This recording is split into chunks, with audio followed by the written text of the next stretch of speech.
The school garden where I served has become the local caretakers for injured and abandoned chickens.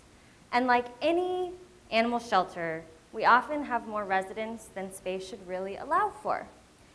Luckily, I am a strategic resource manager, also known as a hoarder. and I am able to scrounge up scraps and create solutions around the garden. Our chickens live in coops and coop-like structures enclosed in an electric fence to keep away predators. But I've learned that you can't protect from every threat. Earlier this year, we had a series of unfortunate incidents. We were fostering 30 baby chickens that had been abandoned at the local rural post office, and they had been living in a makeshift brooder box enclosed in chicken wire. A hawk had learned that she could fly into the electrified enclosure and that my baby chickens weren't really that smart. She could wait patiently next to the brooder box for one of my chickens to walk by close enough to grab. Every couple of mornings, I would find a half-eaten chicken sticking through the wire. This series of events led me to the realization that for someone or something to eat, something else has to die.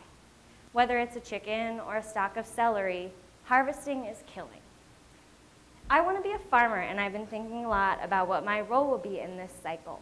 Local food and small farms have gotten a lot of attention more and more recently as a sustainable alternative to our commercial agricultural system, as a viable way not only to feed ourselves, but to improve our communities. We, as FoodCorps service members, I think, have helped to elevate agriculture to a higher level of study and appreciation. And I like to think that I am rekindling a romance with getting your hands dirty, or at least buying from someone who is, eating with the seasons, and living a simpler kind of life. Food isn't just about calories and nutrients. In this line of service, though, we all know that those are really important to keep in mind. But food is about politics, it's about identity, and it's about sharing. I want to produce enough to feed myself and my community, and I want what I choose to grow and how I choose to grow it to make myself and the land healthier. When I was an RA in college, we lived by this saying of always leave a place better than you found it. And I hope to follow that mantra in my farming. By growing a few acres of food in a sustainable and responsible way, I hope to contribute to restoring our natural resources and repairing our local economies. I know that farming is not an easy profession. It will be a lot of hard days, a lot of physically demanding work, and always living with the uncertainty of nature. What pests will I find in the garden today? Are we going to have any more frosts this spring? When is the next rain going to come, and will I get all of my onions in the ground before then? Unfortunately, no one knows the answers to these questions for sure. I just know that the red Russian kale that I grew this winter tasted better than any kale I've gotten from a store ever. My service has shown me that nature can be both a nurturing source, a nurturing force, that's the word, and it can also be really cruel, often in the same day. Luckily, at this point, I get to rationalize these farming disasters as that's just the nature of gardening with kids. My garden rows are never planted completely straight.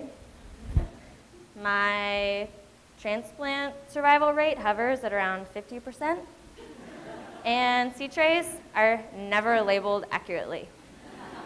But hey, that's just gardening with kids.